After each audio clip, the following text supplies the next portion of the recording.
Hello, good afternoon to all. Welcome back to Priyal nursing classes. तो last class हमने discuss किया था movement of fluid and electrolyte in body, कि body में हमारे जो भी फ्लूइड्स हैं, इलेक्ट्रोलाइट्स हैं, वो कैसे मूवमेंट करते हैं, उनका ट्रांसपोर्टेशन कैसे होता है। तो आज की क्लास में हम स्टार्ट करेंगे फ्लूइड इम्बैलेंसेस, कि सारे फ्लूइड का इम्बैलेंसेस अगर हमारी बॉडी में होता है तो कैसे इफ़ेक्ट पड़ता है बॉडी में। तो उससे पहले मैं आपको बताना चाहूँगी कि इम्पोर्टेंस क्या है हमारी बॉडी में फ्लूइड की, क्या इम्पोर्टेंस है स्पेशली वाटर की। हमारी बॉडी में सभी जानते हैं कि हमारी बॉडी में सबसे ज़्यादा ज़रूरी होता है पानी, वाटर। तो क्यों ज़रूरी होता है, कुछ मेन प्रोसेसेस होती हैं बॉडी की जिसके लिए वाटर की रिक्वायरमेंट होती है और इसके बिना ये प्रोसेस नहीं हो सकती। जैसे कि फर्स्ट है सेलुलर मेटाबॉलिज्म। सेल्स में जो मेटाबॉलिज्म होता है वो पूरा डिपेंड होता है वाटर पे। अगर वाटर की डेफिसिट होगी तो प्रॉपर सेलुलर मेटाबॉलिज्म नहीं हो पाएगा।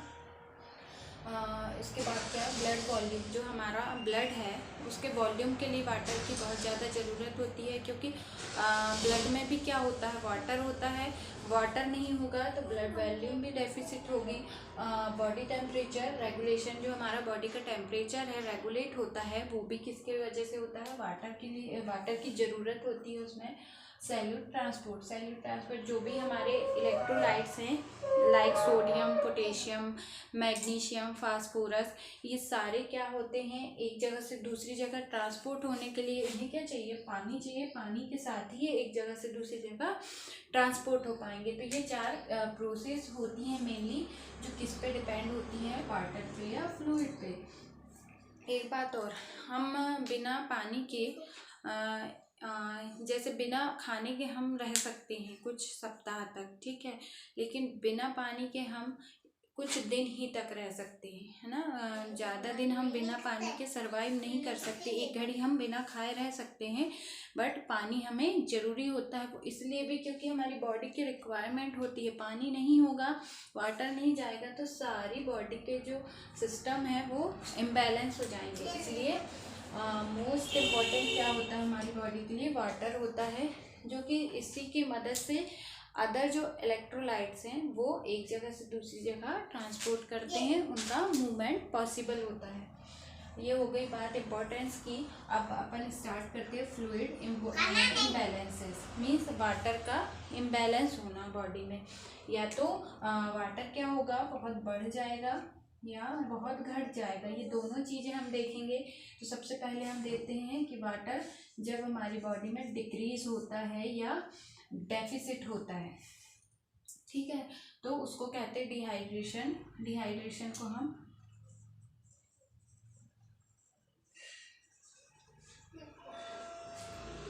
फ्लूइड डेफिसिट कहेंगे, कि हमारी बॉडी में क्या होना, फ्लूइड की कमी होना। Dehydration occur when not enough fluid in the body, specially in the blood intravascular area. तो डिहाइड्रेशन कब होता है, जैसा कि मैंने आपको बताई, डिहाइड्रेशन क्या होता है, फ्लूइड डेफिसिट, हमारी बॉडी में पानी की कमी हो जाना, उसी को हम कहते हैं dehydration. Dehydration occur when not enough fluid in the body. Dehydration तब होता है जब हमारी बॉडी को जितना रिक्वायरमेंट है वाटर की, जितनी रिक्वायरमेंट है उतना फ्लूइड हमारी बॉडी में नहीं होता, specially in the blood. Specially कहाँ पे, ब्लड पे। इंट्रावेस्कुलर एरिया, जो इंट्रावेस्कुलर एरिया मीन्स हमारी जो वेसल्स होती हैं उनमें क्या हो, फ्लूइड की कमी हो जाए तो वो कंडीशन क्या होगी, डिहाइड्रेशन होगी। डेफिनेशन देख ली डिहाइड्रेशन की, कि जब फ्लूइड की कमी होती है स्पेशली हमारे वेस्कुलर सिस्टम में या ब्लड वेसल्स में या ब्लड में फ्लूइड की कमी होगी, तो वो क्या कंडीशन क्या कहलाएगी, डिहाइड्रेशन। अब डिहाइड्रेशन के कॉजेज़ क्या क्या हो सकते, किस वजह से डिहाइड्रेशन हो सकता है हमारी बॉडी में। तो फर्स्ट है डायबिटीज़। देखिए, डायबिटीज़ अगर किसी पेशेंट को होगा तो जनरली सब जानते हैं कि जो डायबिटीज़ का पेशेंट है उसको बार बार यूरिनेशन होता है, एक्सेसिव यूरिनेशन यूरिनेशन होता है, तो ये क्या होता है, एक्सेसिव यूरिनेशन के कारण क्या है, एक्सेसिव फ्लूइड लॉस होगा। तो ये भी एक कॉज होगा किसका, डिहाइड्रेशन का, क्योंकि यूरिनेशन के कारण क्या हो रहा है, फ्लूइड लॉस हो रहा है बॉडी से। सेकंड है डायरिया। अगर सीवियर डायरिया है, बहुत लंबे समय से है या बहुत सीवियर डायरिया हो रहा है, तो मोशन के साथ भी क्या होगा, एक्सेसिव लॉस होगा किसका, फ्लूइड का। उसके बाद क्या है, डायरेटिक थेरेपी। डायरेटिक थेरेपी जैसा मैंने आपको बताई थी, डायरेटिक का काम होता है, एक्सक्रीट करते हैं फ्लूइड को। जो डायरेटिक होते हैं उनका काम होता है फ्लूइड को बॉडी के बाहर एक्सक्रीट करना। तो डायरेटिक थेरेपी अगर पेशेंट को ज़्यादा देर तक चलेगी या उसको कोई डायरेटिक थेरेपी चल रही है, तो उससे क्या होगा, उसका फ्लूइड बाहर की तरफ एक्सक्रीट होगा, बॉडी से बाहर एक्सक्रीट होगा। तो इस कंडीशन में क्या होगा, उसको डिहाइड्रेशन हो सकता है। नेक्स्ट है ड्रेनिंग एब्सेसेस। अब कोई भी वुंड हुआ है पेशेंट को, कुछ वुंड है, तो उसमें क्या है, एब्सेसेस होंगे। उससे क्या होगा, लिक्विड फॉर्म में क्या निकलेगा, पस फॉर्मेशन जो भी हुआ है तो वो क्या होगा, लिक्विड फॉर्म में होगा। तो ड्रेनिंग के दौरान अगर एब्सेसेस अगर निकल रहा है तो भी क्या हो रहा है, फ्लूइड का लॉस हो रहा है, डिहाइड्रेशन हो सकता है। ड्रेनिंग फिस्टुलास हो सकता है कि ड्रेनिंग फिस्टुला हो गया तो उस कारण भी फ्लूइड का लॉस होगा। फीवर अगर पेशेंट को यानी फीवर है, हाई फीवर है, तो भी क्या होगा, फ्लूइड का लॉस होगा। किस वजह से, देखिए फीवर में जनरली ये भी देख सकते हैं कि फीवर में ज़्यादा फीवर होता है तो स्वेटिंग भी होने लगती है। जैसे हम एंटीपायरेटिक ड्रग लेते हैं तो उसके बाद एक्सेसिव स्वेटिंग होने लगती है, तो स्वेटिंग के थ्रू भी क्या होगा, फ्लूइड लॉस होगा, डिहाइड्रेशन हो सकता है। और फीवर में क्या है, बार बार प्यास भी लगती है। उसके बाद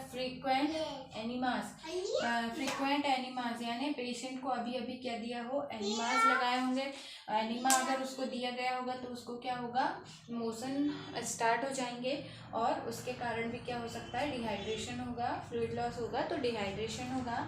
उसके बाद जीआई सक्शन या गैस्ट्रो इंटेस्टाइनल सक्शन। अगर पेशेंट की बार बार क्या करे, स्टमक को खाली किया जाए, सक्शनिंग किया जाए, तो उससे भी क्या होगा, फ्लूइड लॉस होगा, डिहाइड्रेशन हो सकता है। हेमरेज, पेशेंट को अगर हेमरेज है तो स्वाभाविक है, अगर हेमरेज हो रहा है तो ब्लड के साथ क्या है, फ्लूइड का भी लॉस होगा।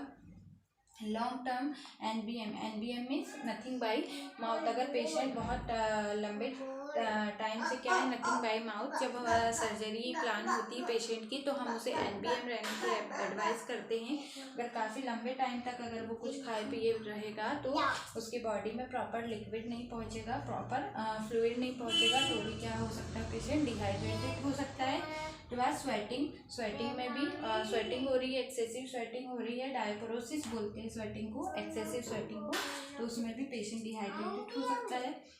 सीवियरली ड्रेनिंग वुंड, क्या है, वुंड है, बहुत बड़ा वुंड है अगर पेशेंट को, वो उसमें क्या हो रही है, एब्सेस हो रहे हैं, ठीक है, और वो सीवियरली ड्रेनिंग यानी बहुत मात्रा में उसको क्या निकल रहा है, वेस्ट प्रोडक्ट निकल रहा है, पस निकल रही है, तो उसके साथ भी फ्लूइड का एक्सेस लॉस हो रहा है। सिस्टमिक इन्फेक्शन, किसी भी सिस्टम में, किसी पर्टिकुलर सिस्टम में क्या हो गया, इन्फेक्शन हो गया हो, क्योंकि इन्फेक्शन हुआ है तो स्वाभाविक है वहाँ पे इन्फ्लेमेशन की प्रोसेस स्टार्ट होगी। और इन्फ्लेमेशन की प्रोसेस के 2 इवेंट्स होते हैं, वेस्कुलर एंड सेलुलर। तो सेलुलर इवेंट में क्या होगा, सेल मेटाबॉलिज्म के लिए भी क्या चाहिए रहता है, फ्लूइड चाहिए रहता है। तो जब इन्फेक्शन होगा तो इन्फ्लेमेशन की प्रोसेस जारी होगी, तो वो भी क्या करेगी, फ्लूइड का कंजप्शन कर लेगी। तो इस स्थिति में बॉडी में फ्लूइड की मात्रा कम हो जाएगी। और वॉमिटिंग, अगर पेशेंट को वॉमिटिंग हो रही है बहुत ज़्यादा तो उसकी बॉडी में फ्लूइड की कमी हो जाएगी और वो डिहाइड्रेटेड हो जाएगा। तो ये सारे कॉज होंगे डिहाइड्रेशन के। इनकी वजह से पेशेंट को क्या हो सकता है, डिहाइड्रेशन हो सकता है, फ्लूइड की कमी हो सकती है बॉडी में।